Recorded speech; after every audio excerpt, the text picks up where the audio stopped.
सुप्रभात बच्चों। आज हिंदी शिक्षण की क्लास में आपका स्वागत है।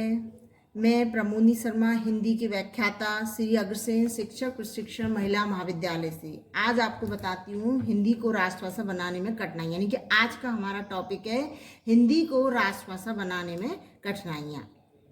हिंदी को हम राष्ट्रभाषा क्यों नहीं बना सकते? क्योंकि इसके कई कारण हैं। सबसे पहला है हिंदी में रुचि का अभाव। यानी रुचि का अभाव से तात्पर्य है कि बच्चों को उसमें इंटरेस्ट ही नहीं है। जब बच्चों को उसमें इंटरेस्ट नहीं है, शुरू से ही उसमें वो रुचि नहीं ले रहे हैं, तो आगे बढ़ के वो फिर धीरे धीरे हिंदी से उनका लगाव खत्म हो जाता है और वो सोचते ही नहीं है कि हमें इसको राष्ट्रभाषा बनाना भी चाहिए। तो सबसे पहले हमें क्या करना होगा? हिंदी में बच्चों का इंटरेस्ट यानी कि रुचि को डेवलप करना होगा, रुचि उसमें विकसित करनी होगी। जब उनकी रुचि विकसित होगी तो वो हिंदी से प्यार करना सीखेंगे और हिंदी को राष्ट्रभाषा बनाने के लिए प्रेरित होंगे। दूसरा हमारे सामने आता है कठिन शब्दावली। हिंदी में और भाषाओं की अपेक्षा कठिन शब्दावली का प्रयोग होता है। जब बालक बचपन में जब उसको पढ़ता है हिंदी को और उसमें वो कठिन शब्दावली आती है और उसका अर्थ वो समझ नहीं पाता है, तो धीरे धीरे उसे उस भाषा से लगाव खत्म होता चला जाता है। तो हमें इसके लिए क्या करना होगा? वो जो कठिन शब्दावली है उसको सरल बनाना होगा।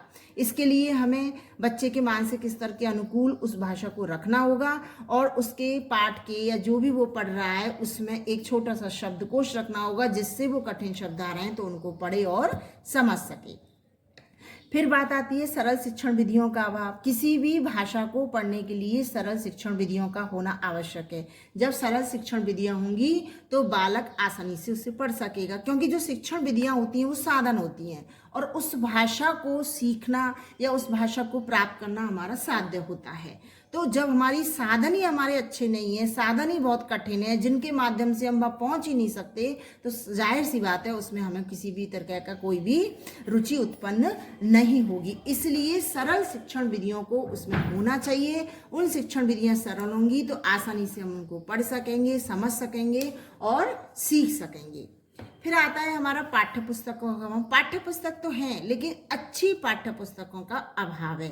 पाठ्य पुस्तकों का अभाव से तात्पर्य ये है कि पाठ्य पुस्तक ऐसी हो जिन बालक को रुचि आए, बालक आसानी से पढ़ सके, समझ सके, पाठ्य पुस्तकों के प्रति आकर्षण हो उसमें। इसके लिए हमने पिछले क्लास में पढ़ा था कि हम पाठ्य पुस्तकों का निर्माण करते समय किन किन बातों का ध्यान रखें। तो पाठ्य पुस्तकों का निर्माण करते समय जैसे हम सचित्र शब्दों का सचित्र उसको बनाएं पेज को, और उसमें जो भी मुद्रण कार्य जो हो रहा है उसमें किसी भी प्रकार की अशुद्धियां ना आए, बच्चों के मानसिक स्तर के अनुकूल बनाएं। तो जब पाठ्य पुस्तक अच्छी होंगी तो बालक उसमें खुद ब खुद जो है रुचि लेगा। तो पाठ्य पुस्तकों का अच्छी पाठ्य पुस्तकें जो उसको हिंदी का अधिक से अधिक प्रचार कर सकें, प्रसार कर सकें, उसे नए सिरे से उसका निर्माण कर सकें। और ये कार्य किसी एक विशेष कमेटी द्वारा या विशेष ऐसी एक समिति बनानी होगी जो कि अच्छी पाठ्य पुस्तकों का निर्माण करेगी और उनके माध्यम से उन्हें आगे की तरफ बढ़ाएगी। इसमें केंद्रीय सरकार भी अपनी पहल करे और ऐसी कई हैं जिन्होंने इस संबंध में पहल की, जैसे राष्ट्रीय शैक्षिक अनुसंधान है, प्रशिक्षण परिषद है, नई दिल्ली केंद्रीय हिंदी संस्थान है। ये जो आगे आए और अच्छी पाठ्य पुस्तकों का निर्माण करें। फिर बात आती है कुशल शिक्षकों का अभाव। पाठ्य पुस्तक निर्माण तो हो गई, फिर कुशल शिक्षकों का होना भी आवश्यक है, क्योंकि किसी भी भाषा को सरल और सहज बनाने में उस शिक्षक का महत्वपूर्ण स्थान होता है। वो शिक्षक उस भाषा को अधिक सरल और सहज बना सकता है। उसके पढ़ाने का तरीका, बच्चों को समझाने का तरीका इस तरह का होना चाहिए कि बालक उसमें रुचि ले।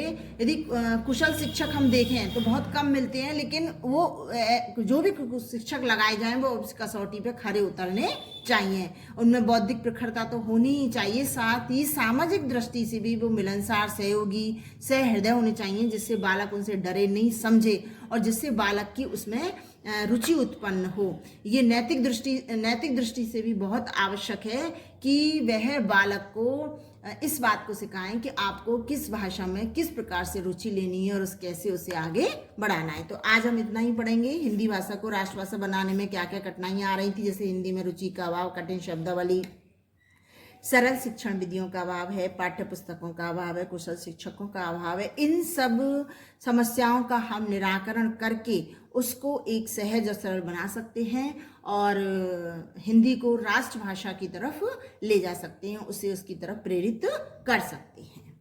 ठीक है, अगला टॉपिक हम कल की क्लास में पढ़ेंगे।